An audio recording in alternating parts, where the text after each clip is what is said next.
What's up, everybody? I'm Morgan Crosbie. Welcome to Cars and Crosbie. We've got an amazing episode for you today. We're going to do another episode in my office. We have a very exciting piece of information that just came in from the National Corvette Museum. The final build out for the 2020 model year has arrived. We're going to go through what we've seen in this. I'm also going to give you guys some tips on how I decide on some options for when I'm building a vehicle, and I'm also going to go through some stuff that I'm going through right now. I just took a selfie. Yes, I did. I took a selfie, not that kind of selfie, but I actually purchased or sold a vehicle to myself. We're going to go through the details on that, as well as there is some really cool things going on right now in the leasing world for trucks. So stay tuned, guys. We've got an amazing episode on our hands today. All right, so let's get right into it and start talking about the details of this. Because everything is already 3300 status or delivered, they have already released the 2020 build-outs for this year, and there's some pretty informative information in here. It's always something that I always review, especially for when I'm designing Corvettes. This is a very helpful tool in being able to help me in seeing what some common trends are, maybe some things that are different from what I've been suggesting and ordering after looking at the final build out.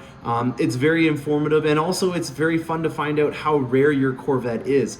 I'm not really sure if there's a set formula on trying to decide that. I usually just look at finding the rarest option that's on my vehicle and know that that must mean that it's that rare. If there is a specific formula on how you're supposed to be able to find the rarity of your Corvette by looking at this list, please let me know in the comment section, as I'm very interested in learning how to really define officially how rare a vehicle is. You hear about it, when you're watching Barrett Jackson, when they say this is one of 50 vehicles. How do they come up with that? Is it because of the rarest option, or is there a special formula that I'm not aware of that maybe is on a website like Haggerty's or something like that?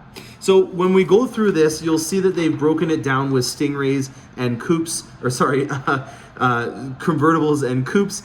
There was not a lot of variations on that specific classification. Usually if you saw the order numbers for the coupe, you would see the same for the convertible, but you did notice that there was a lot of people that were purchasing fully loaded options for this generation. I think that has a lot to do with the fact that the people that were informed early on or were enthusiasts of the Corvette knew that this was going to be a doozy before they even had people that were out on the road driving it. So those people that were early on getting their Corvettes were, very well informed and knowing that this is one that you were wanting to get as a good example, and weren't just testing the waters out to see if it was good. And that was reflected especially in the trim levels and the options that were put on it. So just to go over it, the Corvette, they had 20,368 total for the 2020 model year. Of that, 44% were the 3LT in the coupe, and 56% were in the convertible. So in total, 46% of all the C8's were a 3LT, which is a really great indicator in showing what a lot of people are doing. There was a lot of people that were a fan of the natural dipped interior, the twilight blue design package. In that two-tone was a very common option, which is again another 3LT option only.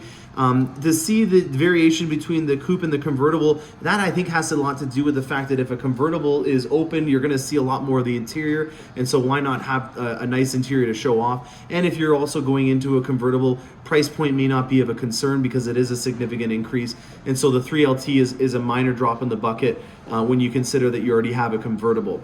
Now, to point out some other things that I thought were quite interesting, the engine appearance package was almost half of all the people that ordered it, 44.5%. The front license plate mount, obviously there's a lot of states and provinces that don't have that ability, so no big surprise in seeing only 57% got that. But the performance exhaust, that in my opinion was a little interesting. 89 to 90% of all the people got that. I thought that would have been closer to 100. I think that's one of the most essential items that you can get on your Corvette, as it does give you such a great fun per dollar. You get more horsepower, you have the variations in the exhaust notes. It doesn't seem like a very common option that you would want to delete it from it, unless I guess you are not a fan of the exhaust note on a Corvette for some crazy reason. Some other things that I wanted to touch upon are the suspensions. They do break it down based on the suspensions. There is no FE2 suspension for the 2020 model year, it will be a 21 model year option.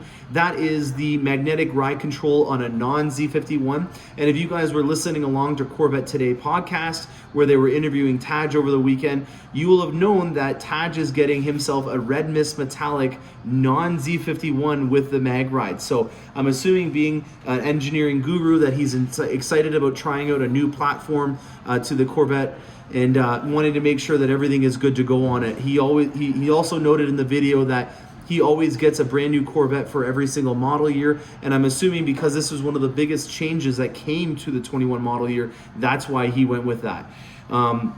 Just a couple things to note: there was 24% and 23% respectively for the non-Z51 option, so that is an FE1. For the Z51 non-magnetic ride control, this was what I found was interesting.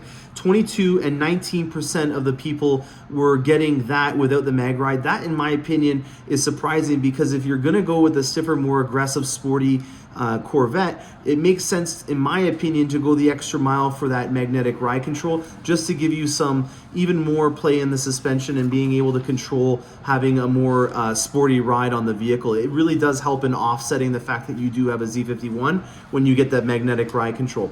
So 53% and 57% of all the Corvettes that were sold for 2020 were a magnetic ride control Z51, or as we call it, an FE4. That is great to see. I would love to see it higher, because mag ride is something that some people are definitely missing out on. It's an amazing option for you to be able to take advantage of.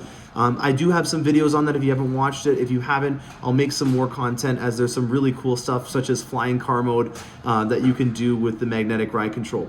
Now, going on to the interiors, one thing that I want to notice, if you look a couple episodes back, we did an episode on color overrides, and this is really where you can see a lot of the different variations get really rare. And one of those variations that we did was the black and adrenaline red suede override. That was one of 66 Corvettes made. That's a very cool thing to be able to, pass on to my client, that he's got a rare bird there. Overall, there was a very large variation of numbers. All over the map, there was some variations that had 1%. There's some that were very common, just like a black interior, which were 14%. Overall, it was very interesting to see, and commendable that GM was able to present so many different interiors for this vehicle, and that people were actually purchasing it, so that hopefully we'll continue to have so many different options available, instead of it just being one or two basic options of interiors. There's a lot of different variations, and people are choosing those.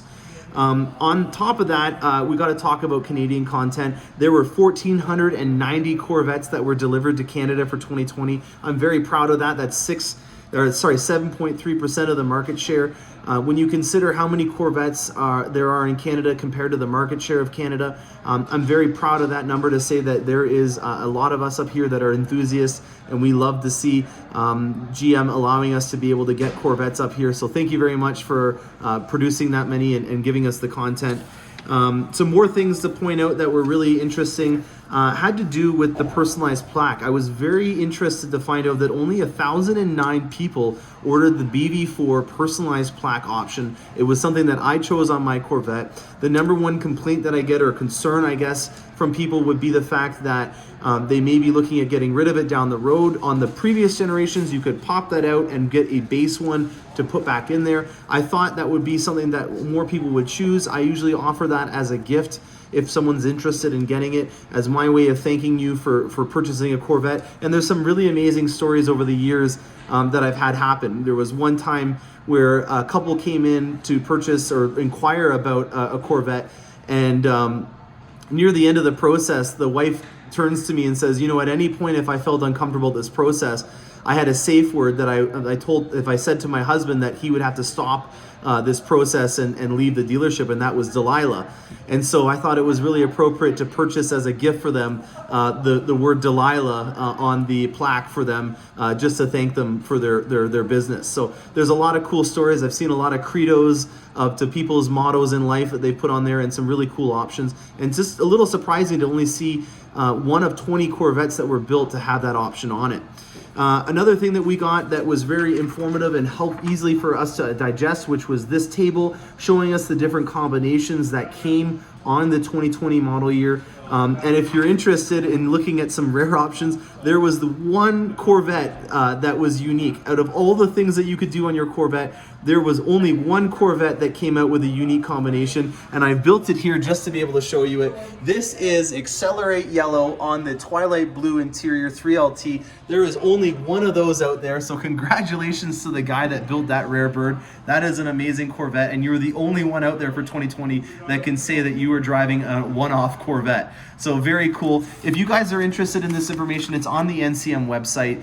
It is a really helpful tool for helping to decide what most people are doing. But more important than that, if you're looking at choosing a color on your vehicle, there are a lot of valuable resources that are coming about. The forums, in my opinion, are an extremely helpful tool, as there are a lot of threads where people will post delivery photos of their Corvette. And this in particular is something that I focus on when I'm looking at designing or helping out a customer with picking a color. That, in my opinion, is one of the most important processes of this. I'm here to help you out in making a decision on some options, but in my opinion, my preferences does not mean that it should be yours for colors. And if you are looking for my advice, I will give you some resources like this. I don't want to choose the color for you, but I will help you out in giving you a lot of tools to be able to make that decision. The main reason why I use these forums and delivery photos from other Corvette owners is because the lighting of the Corvette is completely different than what you see on the brochures or even from the configurators. In no way is this an accurate way of being able to decide what the Corvette is like. And if you have a tint coat or a metallic color like I do, if you've been following along on our friends at Throttle House, they did a little funny skit where they were arguing over what the color of my Corvette was, which was in ceramic matrix gray. In overcast conditions like right now with the snow, it is almost a bluish hue. But in bright sunny days, it is almost like the Cadillac Escalade color, which is like a pearlescent white. So having that variation in color is not something that you're going to pick up on a configurator, and having these valuable resources where people are taking photos on the Facebook pages and uploading it is really going to help out great amount for you to be able to choose. Now, going on to some other topics, I just did take a selfie. I did purchase a truck for the winter. I will be driving my Corvette in the winter, but let's be honest, it's a lot like motorcyclists on the road. I'm not concerned that I'm going to lose control of the Corvette. I'm more concerned about the guy that didn't have winter tires that rear ends me in my Corvette. And so yes, I will be for the most part driving my Corvette to and from events and items and places. But for the sake of safety, especially if I'm going up north, I am going to be driving in a winter vehicle, and the leasing rates right now on trucks is absolutely exceptional. I just was able to get a 2-year lease with a 70% residual on a vehicle. This is something that's in Canada, so it may be different if you're looking in the States, but to get a 70% residual on a 2-year lease is absolutely remarkable, and I'm very happy to say that I'll be doing some great episodes on my new AT4 Carbon Pro Edition. It has the 6.2 platform on it. This is meaning that I have would be 12.4 liters of displacement in my driveway with my vehicles, which I'm very excited to be able to show some combination photos of.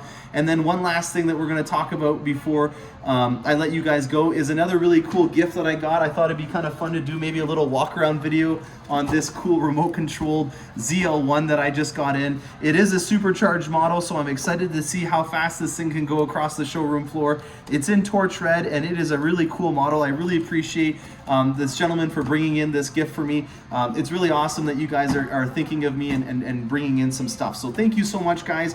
I hope these resources have been helpful in allowing you guys to feel a little bit better about your decision on the color that you chose for your Corvette. And if you already have a C8 in the 2020 model year, now you can go out there and find out how rare your bird is. So I hope you guys enjoyed that. Stay tuned for more awesome content, especially if you're interested in learning about trucks. I'm Morgan Crosbie, and happy motoring.